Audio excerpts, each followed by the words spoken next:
YCP అధ్యక్షుడు Jaganmohan Reddy YCP మాజీ మంత్రి సిదిరి అప్పలరాజును పరామర్శించేందుకు వెళ్తూ ఉన్నారు. ఈ నేపథ్యంలోనే ఏపీ ముఖ్యమంత్రి చంద్రబాబు నాయుడు గారు దీని మీద కామెంట్ చేశారు. యాక్సిడెంట్ కేసులో ఆధారాల్ని తారుమారు చేసిన వ్యక్తిని పరామర్శించేందుకు జగన్మోహన్ రెడ్డి వెళ్తున్నారు. ఇలా వెళ్లడం ద్వారా జగన్మోహన్ రెడ్డి సమాజానికి ఏమి సందేశం ఇస్తూ ఉన్నారు అని చంద్రబాబు నాయుడు గారు చాలా ఘాటుగా ప్రశ్నించడం తెలుగుదేశం పార్టీ మీడియా ప్రచారం చేయడం మొదలుపెట్టింది. అయితే ఇలా పరామర్శలకు వెళ్లడం అన్నది ఒక జగన్మోహన్ రెడ్డి చేస్తూ ఉన్నారా?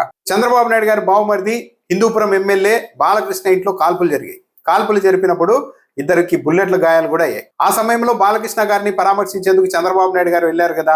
బెల్లంకొండ సురేష్ ను పరామర్శించారా చంద్రబాబు నాయుడు గారు ఆ రోజు? పైగా మతి స్థిమితం లేదు బాలకృష్ణకు అంటూ ఒక ఫేక్ సర్టిఫికేట్, ఇది ప్రపంచమంతా తెలుసు కదా. ఆయన ఇంట్లో కాల్పులు జరిగాయి, ఆయనే కాల్పులు జరిపారు అన్నది ప్రపంచమంతా తెలుసు. ఇద్దరికి బుల్లెట్ గాయాలయ్యి హాస్పిటల్ పాలైంది తెలుసు. ఆ తర్వాత బాలకృష్ణకు మతి స్థిమితం లేదు అంటూ డాక్టర్లను మేనేజ్ చేసి ఒక మెంటల్ సర్టిఫికేట్ తెచ్చి బయటపడిన విషయం కూడా ఈ రాష్ట్రంలో ప్రతి ఒక్కరికి తెలుసు కదా. మరి అలాంటి వ్యక్తిని, అంటే అది కూడా ఆధారాలు తారుమారు చేయడమే కదా, కాల్పులు జరిపేసి సిదిరి అప్పలరాజన్న తన కుమారుడు ఏదో యాక్సిడెంట్ చేస్తే ఆ కేసులో ఆధారాలు తారుమారు చేసేందుకు అంటూ కేసు పెట్టారు. సరే, అది రైటా రాంగ్ అనేది కోర్టులు తేలుస్తాయి. కానీ ఆయన పరామర్శకు వెళ్తూ ఉంటేనే చంద్రబాబు నాయుడు గారు ఇంత ఆవేదన చెందుతూ ఉన్నారు కదా. మరి బాలకృష్ణ గారు ఏకంగా కాల్పులు జరిపితే ఒక ఫేక్ మెంటల్ సర్టిఫికేట్ తెచ్చి బయటపడితే పరామర్శకు వెళ్లారు కదా. ఓటుకు నోటు కేసులో రేవంత్ రెడ్డి గారు వీడియోలతో సహా దొరికిపోయినప్పుడు తెలుగుదేశం పార్టీ నాయకులు రేవంత్ రెడ్డిని జైలుకి వెళ్లి పరామర్శించారు కదా. ఆయన కుటుంబానికి చంద్రబాబు నాయుడు గారు అండగా ఉన్నారు కదా. ఆ ఇంట్లో జరిగిన వివాహ కార్యక్రమానికి చంద్రబాబు నాయుడు గారే పెద్ద మనిషిగా ఉండి వివాహం చేశారు కదా. బాలకృష్ణ కేసు కావచ్చు, రేవంత్ రెడ్డి గారు ఓటుకు నోటు కేసు కావచ్చు, ఆధారాలతో సహా దొరికిన తర్వాత కూడా తెలుగుదేశం పార్టీ వెనుకేసుకొచ్చింది. ఇదే చంద్రబాబు నాయుడు గారు 2014-19 మధ్య తెలుగుదేశం పార్టీ హయాంలో మంత్రులుగా ఉండి కుంభకోణాలు చేసిన వాళ్ళు వైఎస్ఆర్సీపీ ప్రభుత్వ హయాంలో అరెస్ట్ అయితే వాళ్ళని పరామర్శించేందుకు చంద్రబాబు నాయుడు గారు వెళ్ళలేదా? మచిలీపట్నంలో వైసీపీ నాయకుడి హత్య కేసులో పక్క ఆధారాలతో కొల్లు రవీంద్ర దొరికిపోతే అరెస్ట్ అయితే ఆయన కుటుంబానికి ఆయనకు చంద్రబాబు నాయుడు గారు సంఘీభావంగా మద్దతుగా నిలబడలేదా? పరామర్శలు చేయలేదా? గతంలో వైఎస్ రాజశేఖర రెడ్డి కూడా కర్నూలు జిల్లాకు సంబంధించిన గౌరవ వెంకటరెడ్డిని జైల్లో పరామర్శిస్తే కొన్నేళ్ల పాటు చంద్రబాబు నాయుడు గారు ఇలాగే ప్రచారం చేశారు. జైల్లో ఉన్న వ్యక్తిని ఎలా పరామర్శిస్తారు రాజశేఖర రెడ్డి? రౌడీల్ని ప్రోత్సహిస్తారా అని. కానీ ఇప్పుడు అదే గౌరవ కుటుంబాన్ని తెలుగుదేశం పార్టీలోనికి తీసుకొని ఎమ్మెల్యే టికెట్లు ఇచ్చి ఎమ్మెల్యేలు చేసి చంద్రబాబు నాయుడు గారు పక్కన కూర్చోబెట్టుకున్నారు. మరి అలాంటి వాళ్ళకి ఎందుకు ఎమ్మెల్యే టికెట్లు ఇచ్చారు చంద్రబాబు నాయుడు గారు? సిదిరి అప్పలరాజు కుమారుడు యాక్సిడెంట్ చేస్తే ఆధారాలు తారుమారు చేశారని అరెస్ట్ చేశారు. లేదు, అదంతా ఫేక్ కేసు అని వాళ్ళు వాదిస్తూ ఉన్నారు. నిజాలు కోర్టులో తేలుతాయి. కానీ రోజు ప్రొద్దున లేస్తే మహిళా నాయకురాలని రాజకీయాల్లో ఉండాలంటేనే భయపడే విధంగా పచ్చిగా అసభ్యకరంగా దూషించే కిరాకార్పి సీమరాజాని చంద్రబాబు నాయుడు గారు స్వయంగా పిలిపించుకొని వాళ్ళతో మాటలు కలిపి ఒకరికి స్వీట్లు కూడా తినిపించారు కదా. మరి అలాంటి వాళ్ళని చంద్రబాబు నాయుడు గారు ఎలా ప్రోత్సహిస్తున్నారు? అలాంటి వాళ్ళు ఏమన్నా సమాజాన్ని ఉద్ధరించేందుకు పుట్టారా? సీమరాజ కావచ్చు, కిరాకార్పి కావచ్చు. నడి రోడ్డు మీద అంబటి రాంబాబును ఉద్దేశించి ఒక మహిళా నాయకురాలు, తెలుగుదేశం పార్టీ మహిళా నాయకులు ఎవరు ఉచ్చరించడానికి కూడా సాధ్యం కాని విధంగా పచ్చి బూతులు తిడితే వెంటనే ఆమెను ఒక కార్పొరేషన్ చైర్పర్సన్ చేశారు కదా.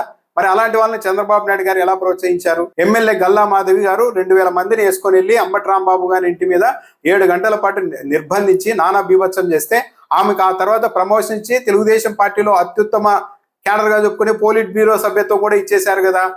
మరి అలాంటి వాళ్ళని చంద్రబాబు నాయుడు గారు ఎలా ప్రోత్సహిస్తున్నారు? మరి చంద్రబాబు నాయుడు గారు తన కెరీర్ లో కాల్పులు జరిపిన వ్యక్తుల్ని పరామర్శించారు.